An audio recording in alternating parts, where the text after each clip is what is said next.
Hello, my wonderful viewers, and welcome to another episode of Betty Adams Overanalyzes, and this is a kind of a special edition. I will be doing an analysis, but afterwards I will be giving the update for my Indiegogo campaign. We've got some really exciting things going on there, but first, I want to talk about just clever little bit in The Mandalorian. This is the first opening scene for Cara Dune. We open on 3 characters divvying up the booty. I honestly don't know this species. I'm going to lose my Star Wars fangirl card here, but they appear to be a giant spider species. And the costumes aren't very expensive. It looks like a full rubber mask, and then everybody's kind of wearing bulky clothes. But this is a spider species. They are talking in their clicky spider language, and so the scene automatically has words over the top. Now look at this scene. They're in a den, kind of below ground in a cavern. Specifically, they are in the armorer's forge from the old covert. You can tell that because, one, there's the forge in the background, and they're using it as just a table now. But the camera pans over the what do you call it when there's a reverse image? The negative, where the Beskar mythosaur skull used to mark the armorer's forge. So the armor has cleared out. She's been gone. The whole place has been raided. She left her forge there, but her tools and everything are gone. But the fact that they're there isn't really relevant other than they're in a cavern.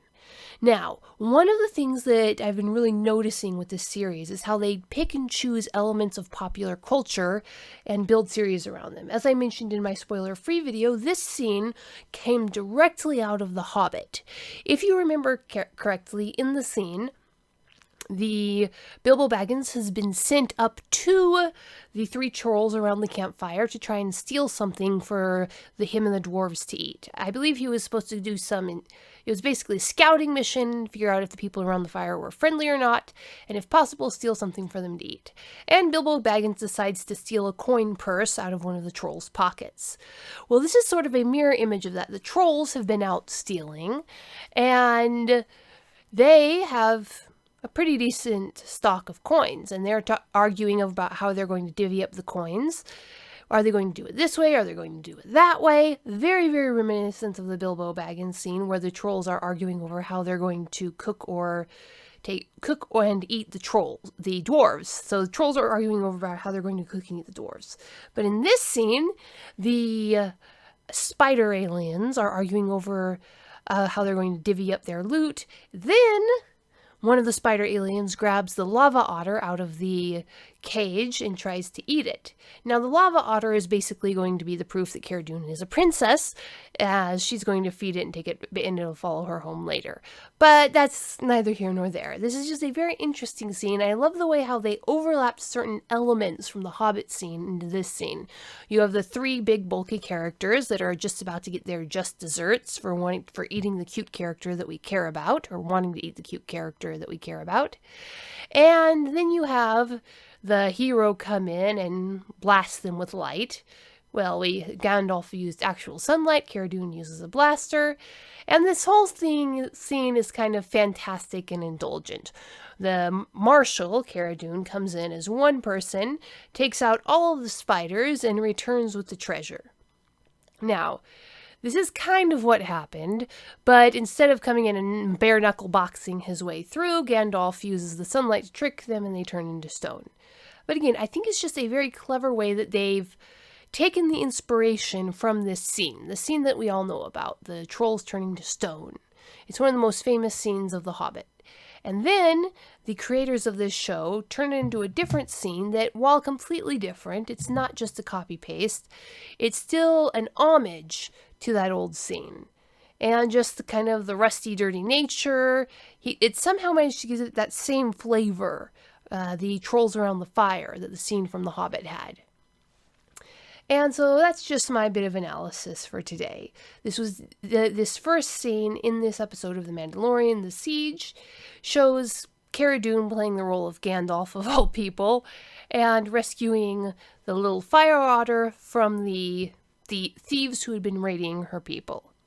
I assume there had also been some murder involved, quite a bit of murder on the spider people's part, because Cara Gadun goes in blasting and doesn't give them a chance to surrender, which she probably wouldn't have done if they were just common thieves.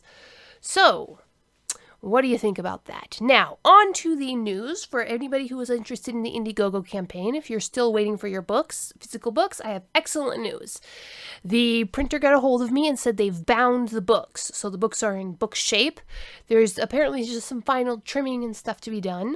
But the books should be ready to ship out Monday morning. And hopefully at this point, it looks like I'm going to physically drive over, pick the books up, shake hands. I'll try to get some footage of the printing presses and stuff. I'd really, really love to do a how they do it, how they make it episode on how the books are made.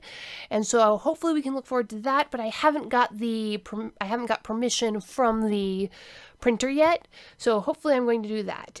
If not, I'm just going to get some amazing footage going over the mountains, and you're going to get some beautiful footage of the Cascade Mountains.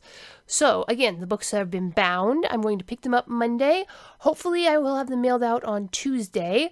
I have downloaded and paid for the first shipping label, and I should be able to knock out all of the United States shipping labels pretty quickly. And then but right now I am still in the process of researching how to print out an overseas shipping label, because you have the value of the book and all of that stuff to consider. So hopefully it's going to be just as easy, and I can just print out a half-page shipping label.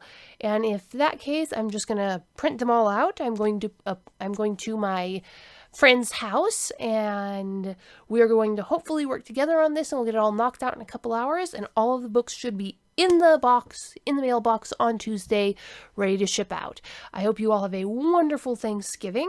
This video will be posting Thanksgiving morning, so hopefully this will give you a chuckle before you enjoy your turkey. And do enjoy your turkey.